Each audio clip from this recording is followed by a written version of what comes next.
Fenix, as a fully integrated mining and logistics provider with our own haulage fleet, are really looking forward to investigating the opportunity of restarting production at Shine. Fantastic, game-changing transaction for Fenix.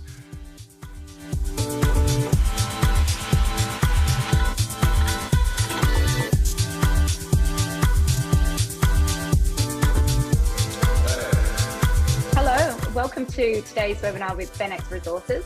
I'm Dannika Warburton, and I'm delighted to be joined by Chairman John Welborn, who's going to walk us through the game-changing announcement today pertaining to the acquisition of Mount Gibson's iron ore and port assets in the Midwest. John is going to walk you through the announcement, and then we're going to open it up to a Q&A. So without further ado, I'll hand over to you, John. Thanks a lot, Dannika. And you're correct, it really is a game changer for Fenix this morning. We're really excited to announce that are in the process of acquiring Mount Gibson's Midwest iron ore, port and rail assets. These are substantial assets. It's a big expansion of Fenix's business. And we like to think at Fenix that we're a very successful Midwest iron ore miner. On Tuesday this week, we announced the achievement of our 3 millionth tonne in less than 3 years. A great startup story, very profitable production from Iron Ridge. And we're continuing in the legacy of Mount Gibson, who have successfully mined more than 50 million tonnes of iron ore since 2004, but don't currently have any operations. And so the ability to secure a large resource base at the Shine Iron Ore Mine, two very significantly larger on-wharf storage sheds at the Port of Geraldton to augment our existing shed there, as well as rail access points and other sundry mining-related assets at Extension Hill and other places in the Midwest, is a fantastic, game-changing transaction for Fenix. The Shine Iron Ore Mine was acquired by Mount Gibson for $15 million and a royalty in 2014. They commissioned that mine in 2001 as a 1.5 million tonne per annum mine, so similar scale to Iron Ridge, and then suspended operations there following a fall in the iron ore price and the challenges they were facing with haulage complications. So Fenix, as a fully integrated mining and logistics provider with our own haulage fleet, are really looking forward to investigating the opportunity of restarting production at Shine. And we've also identified in the announcement that given the very high-grade nature of Iron Ridge, we're currently producing a 64% high-quality lump product and a 63% fines product. Matching that with the 15 million tonnes of resources at Shine at 58% provides a really obvious opportunity for us to investigate of blending those ore bodies together to create premium Fenix products. The resource base at Shine is substantial. It consists of roughly 10 million tonnes of hematite and 10 million tonnes of high-grade magnetite. It's fully permitted. Obviously, heritage and mining approvals have all been in place when Mount Gibson started. So it represents a shovel-ready project as a second potential producing asset for Fenix. The other significant elements of today's announcement are the impact it has on our potential to expand our existing production at Iron Ridge, and also the opportunity we see to provide third-party logistics for the many projects and exciting developments that are taking place in the Midwest. The Western Australian government had announced a more than $300 million budget allocation to upgrade the facilities at the Geraldton Port.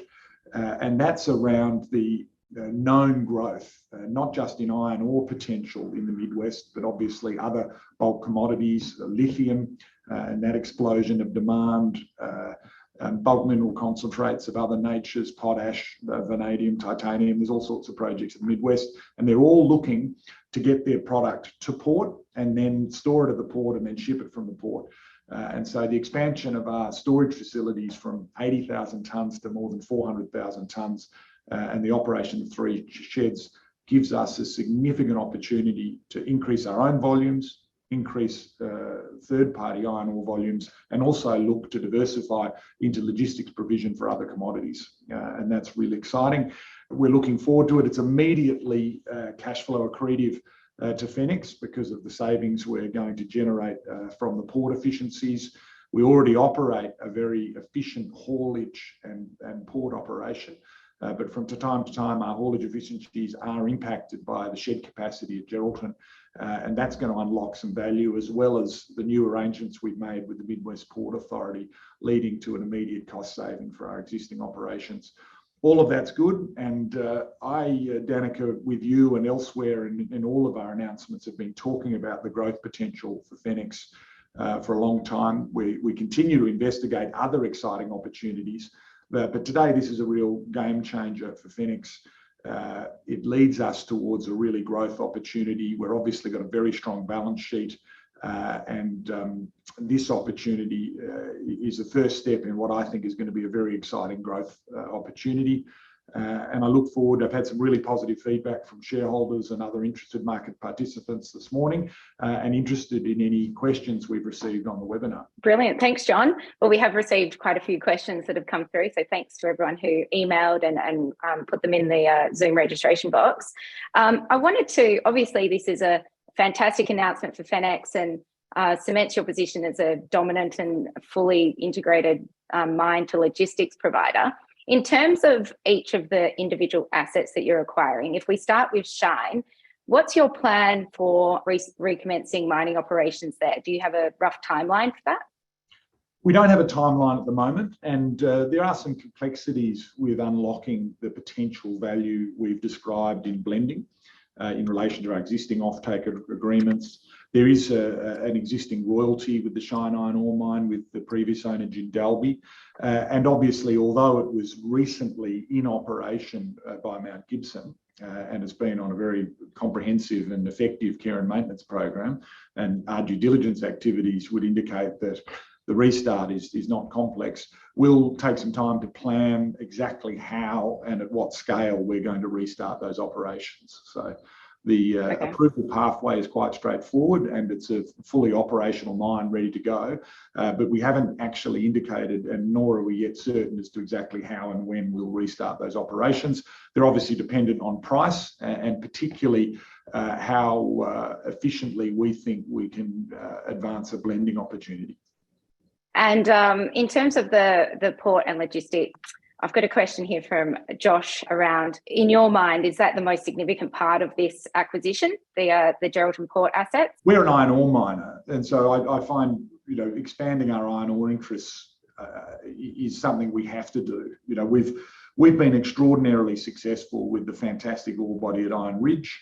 As at last year, we had just over 8 million tonnes of resources, and we're mining those at 1.3 million tonnes per annum. So we've got a good 4 or 5 years in front of us, but we know we could mine it at a faster rate, and we know that we can be efficient and make money during the iron ore price cycle. So we're looking around for more of that material, and that's a really exciting part of today's announcement.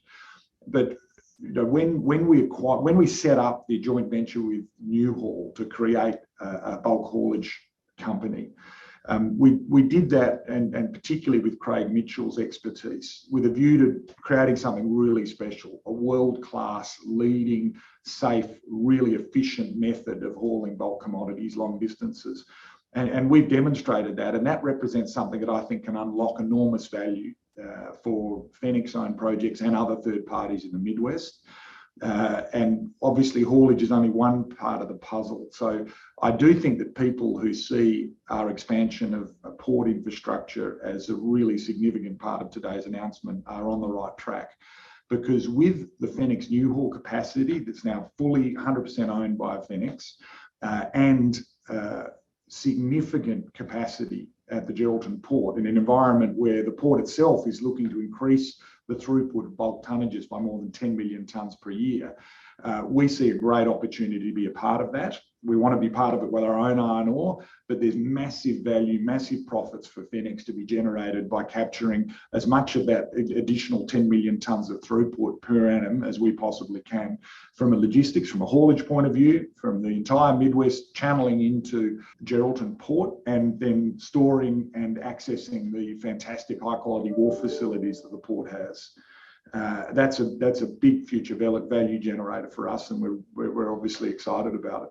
And I'm sure there are questions about the significance of the rail access. If you think about all of the projects and all of that tonnage, there are two ways to get material into the port that then exits on the vessels that come in and out. And that's road haulage or rail. And I mentioned earlier, Mount Gibson's success in the Midwest with more than 50 million tonnes. The vast majority of that was railed into the Port of Geraldton. And a key part of that was the access points and the sidings at Riverdini and Perenjori. So we see those as important. They're not part of our immediate plans because we're a road hauler. But when you get to really significant tonnages, then rail becomes a very viable opportunity. And when it is, you need to have access. So it's great optionality for the future. Okay, and you touched on this, but what are your plans with regard to becoming a third-party provider of logistics solutions in the Midwest? Look, when this transaction settles, we'll immediately become a third-party provider because Mount Gibson have been providing services to other iron ore producers in the Midwest, storage and loading charges. And so we'll inherit those obligations, and we're looking to rapidly expand them. And we've already started discussions this morning with many of those operators who we're already in contact with, looking at haulage opportunities. And there are a number of tenders that are currently open for haulage opportunities that Fenix Newhaul is exploring. So we're immediately looking at that potential. We are confident that that won't distract us from the focus needed to continue the success of Iron Ridge, and our mining and haulage and port operations there are independent of that third-party business opportunity. And how did the Extension Hill assets tie in to what you're doing? They're obviously part of a package of assets that Mount Gibson was looking to divest. There's a very large-scale, high-quality crushing and screening plant there that we will own when we can settle on that transaction, as well as a really good 138-man mining camp. So we ourselves don't have any immediate plans to conduct any mining activity, nor do we have any mining rights at Extension Hill or nearby. So they're assets that we think are high value. We might relocate those for our own benefit, but we'll also be talking to some of the key stakeholders in that region about their possible use of those assets. Okay, so you've walked us through the benefits, being that the transaction is immediately cash flow accretive. You've added to your iron ore resources, and you've got the potential for production growth there. The 400% storage capacity increase at the Geraldton port. But I guess the question on everyone or every shareholder's minds today is, how will this transaction affect their dividend? Look, we have a very generous dividend policy. It was put in place when the company was entirely focused on getting Iron Ridge up and running and being profitable. And so that policy was put in place a while ago, and it dictates that we will pay between 50 and 80% of our earnings in an annual dividend or a semi-annual dividend, subject to franking credits and obviously subject to the conditions of the company at the time. But we've also been communicating consistently around the opportunity we see for growth. And in my discussions with shareholders, there's a lot of shareholders who obviously are very much enjoying what has been a hugely high-yielding dividend. And we are all about shareholder returns. And so the two obvious ways to enrich our shareholders is to continue to pay them a fully franked dividend. And the other one, and the one that today's announcement really speaks to, is those shareholders who are looking for capital growth in their investment. And the share price of Fenix has traded sideways over a period of time where we've been performing really well. And I think that's an indicator of the volatility in the iron ore price. And the perception that we didn't have a long mine life, or that we perhaps might not be successful in our growth opportunities. So we are committed to growth.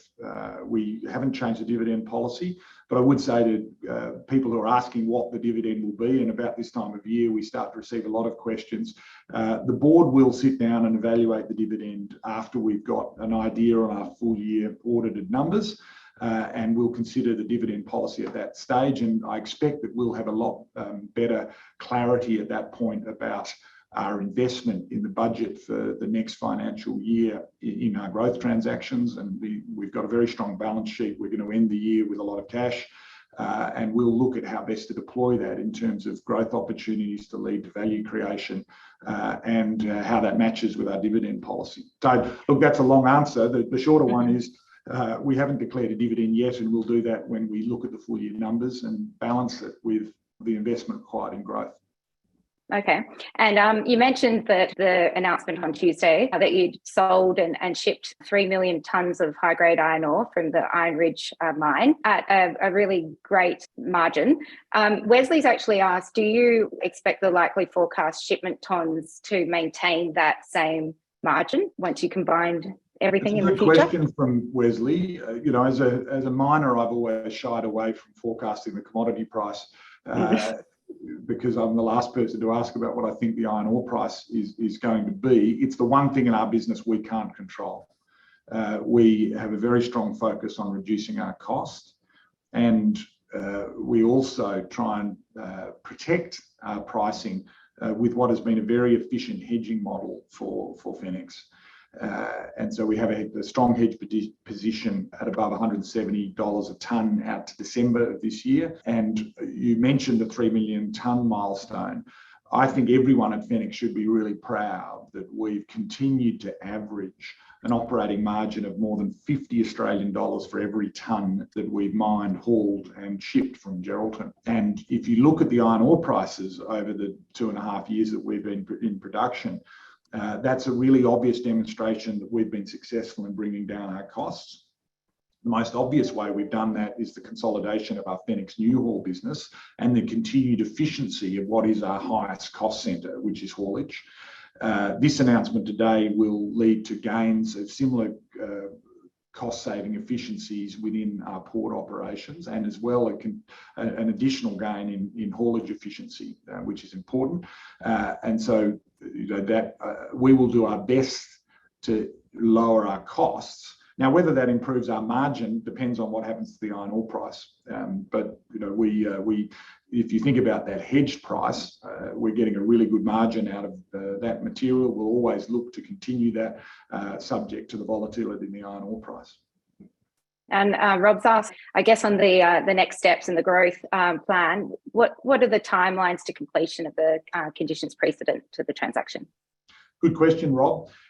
We've been working really efficiently with the Mount Gibson team. We've obviously signed the share purchase agreement that gives effect to this transaction. Now we have to work on the transfer of those assets. It's expected to occur during most of those assets, and the key ones, particularly the port assets, are expected to complete during July. Okay, great. I thought quickly we might be able to share a few images of the assets that you're acquiring, and you might be able to just walk people through the sort of key points. Yeah, so there's Iron Ridge, 500 k's from Geraldton to the north of Kew. And you can see X marks the spot on the Shine iron ore mine, which is south of Yalgoo, a little bit closer to Geraldton, and obviously a lot closer to the rail infrastructure. And then the rail sidings, one to the north at Riverdini, one to the south at Perenjori, and the assets we've acquired sitting at the Extension Hill project for Mount Gibson, and then connecting to Geraldton. So that's our new picture in the Midwest. This is the Shine open pit on the left. You can see the ore body in the darker patch there in the middle, and this is, as I mentioned, was commissioned by Mount Gibson as a 1.5 million tonne per annum project in 2021, and currently on care and maintenance. It's in great condition. That's a photo on the right of the layout area of the mine, I think from 2021, and Mount Gibson have done a great job in keeping it ready to restart operations. Mm-hmm. And do you have any view on the capital required to restart operations as yet? It's not going to. We think it's going to be a similar number to what we were successful in doing at Iron Ridge, but that's part of our investigation, is to looking exactly how we would do that. We'll look to operate it slightly differently to what Mount Gibson operated it in, and we'll look for efficiencies on that. So there's the ROM pad and laydown area for the Shine iron ore mine, nice part of the Midwest, obviously a great place to mine, flat, stable, lots of easy access to infrastructure. Oh, there's the port. Now this is interesting. So the three sheds that we've acquired, immediately in the corner there to the left is shed 5, which is sitting alongside the fishing boat harbour. And then shed 13 is the smaller looking one, which is immediately next to the boat you can see on berth 4, and shed 4 is the larger shed next to that. So we've got those 3 storage sheds. They're currently dedicated to iron ore. We're committed to the port to allocate one of those to clean products, so perhaps spodumene concentrate, talc or garnet and other things. And the other 2 large sheds have a significant throughput capacity in iron ore. It's quite exciting. There's the crushing and screening plant on the left, which is sitting out at Extension Hill, also on care and maintenance. And on the right is a picture of shed 5. It's a very large bit of infrastructure. If you're looking for a reference point that I'm familiar with, you can fit 2 rugby fields inside this shed, and you could actually, the height of it, you could actually play a game of rugby inside it. So it's a really massive piece of infrastructure in really good condition. This is the 138 bed mining camp at Extension Hill. Nice tennis court you can see there, Dannika. A purpose-built and fit-for-purpose mining camp, and all the related catering and gymnasium access infrastructure. That's basically it on the new assets that you're buying. But thank you for walking us through what those images are all about. So I guess in terms of the other shareholder questions that came through, you answered the question on dividends, which everyone wanted to know. But I guess the other thing was on your other exploration and growth plans and that sort of thing. Do you have any other update that you can share with us, or any other growth plans? We are interested, and there's lots of opportunities in the Midwest. We're keen to look at further opportunities.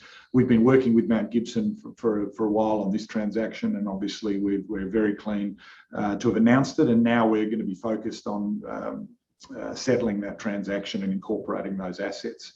But we are interested in further opportunities, and we will look at them as and when they arrive, and we'll update the market when there's something material that needs disclosure. But to be clear, our message hasn't changed. It's been the same for more than a year now.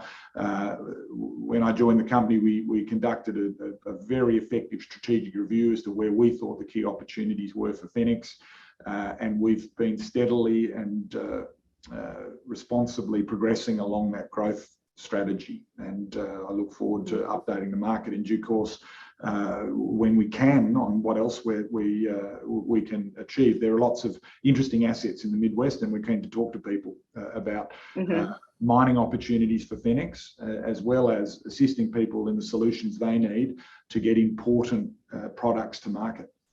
Yeah, okay. And we received a couple of questions on the critical pathway items and timelines. So as you said, that will be communicated to everybody in a market announcement coming up in due course when you, in a few weeks or something like that. We expect settlement on most of the assets we're acquiring to occur during July, and obviously we'll announce when that occurs, and we're looking forward to getting going on the opportunities. Okay, fantastic. So any questions that we didn't get to, we'll just email you directly. John, just before we sign off, is there any final comments that you'd like to leave investors and shareholders with today? Yeah, look, I'd really like to welcome Mount Gibson to the Fenix register. I think it's really significant that they have chosen to take most of the consideration for these really highly valuable assets as shares in Fenix.